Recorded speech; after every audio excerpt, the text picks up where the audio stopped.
Welcome to Father's House. My name's Michael Fryer, and visiting us today is John Harold, all the way from Newport in South Wales. John, welcome to Father's House. Right, thank you. A long journey?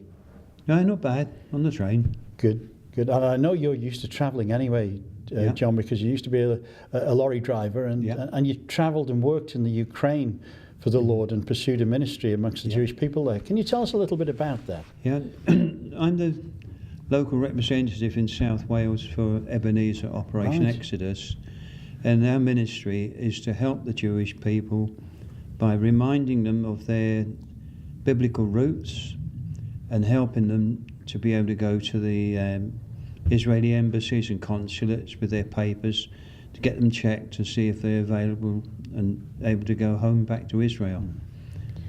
And I spent 2 periods of 3 months out there, 2007, 2008, with a team of people going around the villages looking for the Jewish people. Right. Quite interesting work. Yeah. And I know Ebenezer do work all over the world, don't they? And but you particularly went to the Ukraine. Yeah. You told me earlier that you'd met Holocaust survivors in the Ukraine. Tell me about that.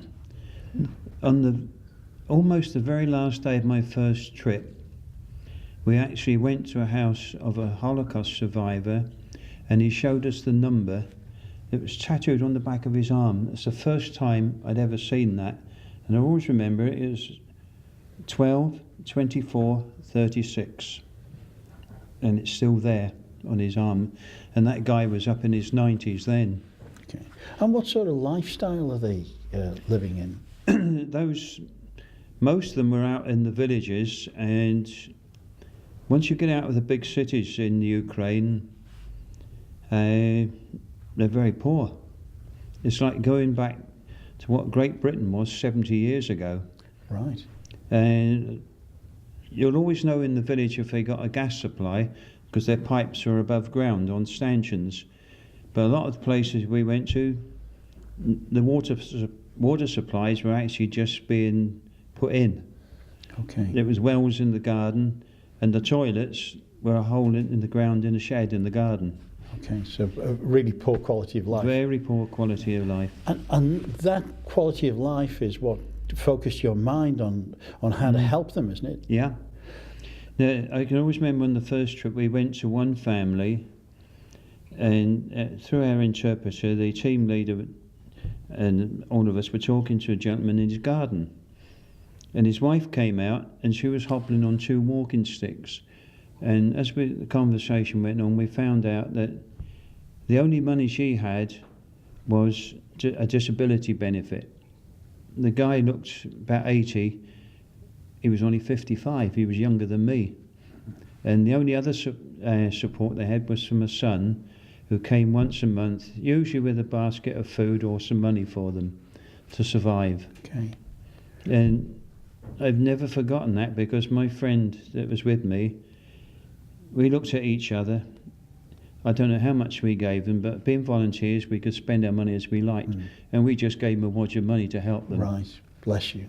And then on the second trip I did, another friend came with me, and we went to a place called Hesed in the state of Kherson.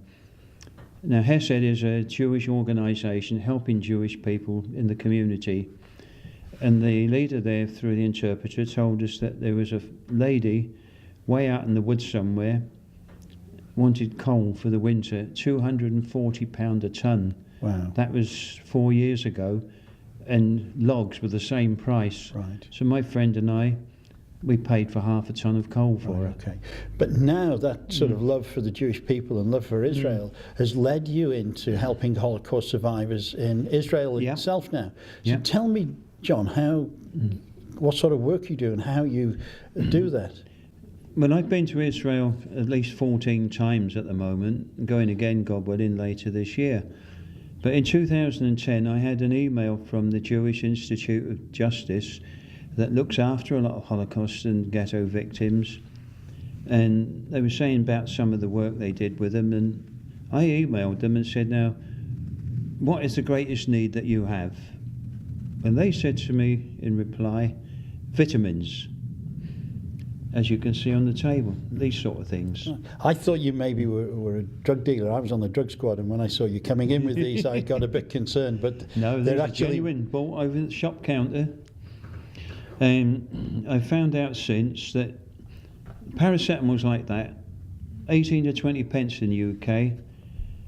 I don't know the exact price in Israel, but I know from a Jewish source that they are very expensive. Okay.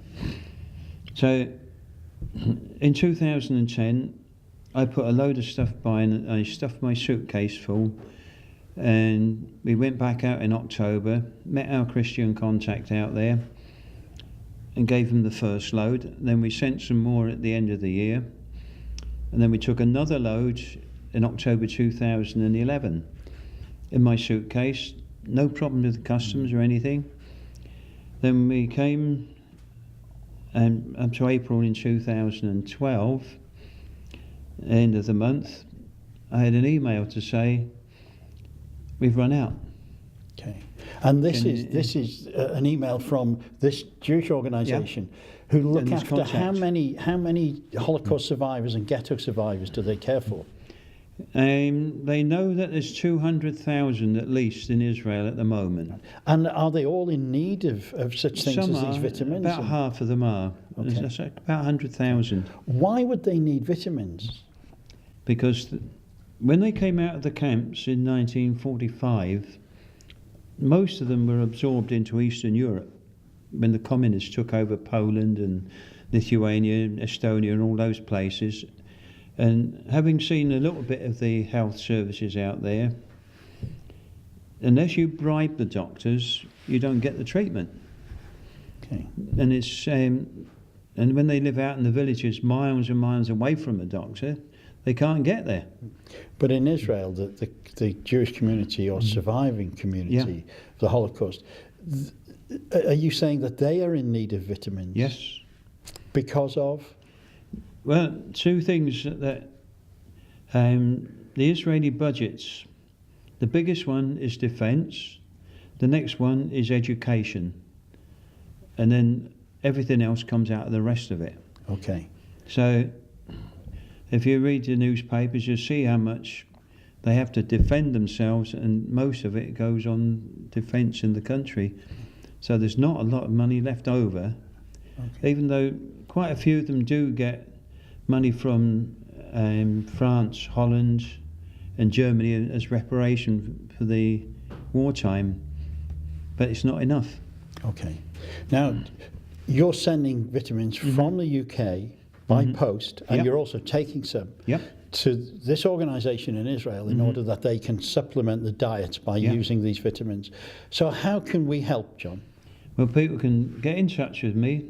My email address will be on the screen later, and they can send me a donation. If you contact me on this email, I'll send you my address. You can send me a donation, or you can buy these different things in the supermarket and put them in the post to me, and I will send them on direct to Israel myself, or take them, whichever. Okay, that's great.